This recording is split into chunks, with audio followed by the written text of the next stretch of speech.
সকালবেলা উঠেই ভাই বোনকে নিয়ে যাচ্ছি একটা জায়গায় ঘুরতে, যেটা মেনলি গরমকালে প্রত্যেকেই যাওয়ার স্বপ্ন থাকে। তো ওই জন্য ভাই বোনকে নিয়ে আমি বেরিয়ে পড়েছি।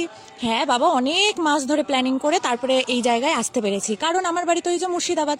এইবার আমি মুর্শিদাবাদ থেকে এত দূরে তো আসতে পারবো না, তাই না? ওই কারণে অনেক আগে দিয়ে প্ল্যান করতে হয়েছে। হ্যালো এভরিওয়ান, আমি Sneha, welcome to my blog. বাইরে গান হচ্ছে, ওই কারণে আমার এই নয়েজটাকে, মেনলি ব্যাকগ্রাউন্ডের যে নয়েজ, ওইগুলো প্লিজ ইগনোর করো।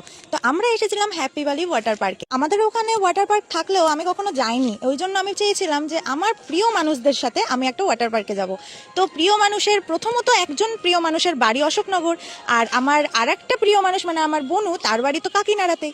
ওই কারণে ভেবেছি এই আশেপাশের মধ্যেই কোথায় যাই, তাই না? আর আমার সব থেকে বেশি প্রিয় মানুষ তো আমার বাড়িতেই থাকে, মানে আমার ভাই। যাই হোক, ভাই বোনকে নিয়ে গিয়ে কিন্তু একটা বেস্ট ডিসিশন নিয়েছিলাম, কারণ ওইখানে সব থেকে বেশি মজা করেছিল আমার ভাই বোন। ওই মজাটা আমি দেখতে চেয়েছিলাম, ওরা যা মজা করেছে আমরা তার এখনও মনে হয় করি। এই যে এই জায়গাটা ঝর্ণার মতো জল পড়ছিল, এইটা আমি ফোনে অনেকবার দেখেছিলাম। এইবারটা প্রথমে গিয়ে, মানে প্রথমবার আমি এই জায়গায় গিয়েছিলাম, আলাদাই একটা ফিলিংস। আর আমার ভাই আর বোন মিলে জলের ভেতরে ডুব দিয়ে দিয়ে দিয়ে দিয়ে সাঁতার কাটা শিখছে। কিন্তু যাই হোক, একটু হলেও তো শিখেছে, মানে 100%-এর মধ্যে 2% মনে হয় শিখেছে।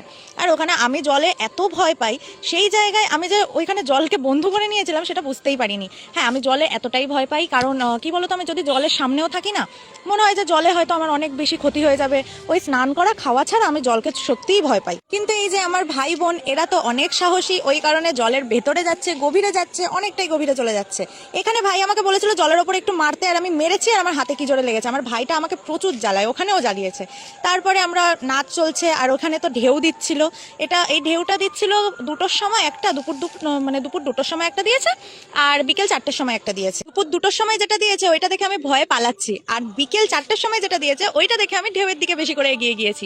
বুঝতে পারলে তো ভয়টা কতটা কেটে গেছে আমার। যখন গান চলছিল তখন আমাদের থেকে বেশি নাচ মনে হয় আর কেউই করছিল না, সব সময় আমরাই নেচে যাচ্ছিলাম। আর ভাইয়ের সাথে নাচ করাটা আমার কাছে একটা স্বপ্নের ব্যাপার ছিল, কারণ ও আমার সঙ্গে নাচ সেরকম করেই না।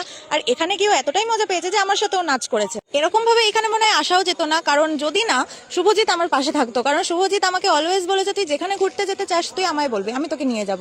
আর আমি ওকে বলেছি, ও কোনো জাজ না করে বলেছে ঠিক আছে চ। আর ওই কারণে আমি ভাই বোনকেও নিয়ে চলে এসেছি। তো আমি মজা করলে হবে, একটু তো আমার ভাই বোনটাকেও মজা করাতে হবে, তাই না? আর শুভজিৎ এই জিনিসটা খুবই বোঝে। আর ওখানে ভাই বোনকে আগলে বেশি করে রেখেছে মনে হয় শুভজিৎ। আমার এই জিনিসটা দেখে প্রচুর ভালো লেগেছে, কারণ আমার ভাই বোনকেও নিজের ভাই বোন হিসেবে যে আগলে রেখেছে, এটা আমার কাছে একটা আশীর্বাদের মতো। আমরা তো জলের মধ্যেই বেশিরভাগ ছিলাম, তখন খাওয়ার সময় শুধুমাত্র জল থেকে উঠেছিলাম, আর ওই খাওয়ার ক্লিপটাই একমাত্র নেইনি, কারণ একটাই ফোন আমরা রেখেছিলাম বাইরে, যেটা কভার দেওয়া ছিল, বাকি সব ফোন লকারে রাখা ছিল। জানো তো 1 মাস ধরে যে স্কিন কেয়ার করেছিলাম, আমার এই জলে নেমে পুরো কালো হয়ে গেছে, স্কিন কেয়ার পুরো জলে ডুবে গেল। যাই হোক, এখন বাড়ি চলে যাই, দেখা হচ্ছে পরের ভিডিওতে। কেমন লাগলো অবশ্যই জানিও। টাটা।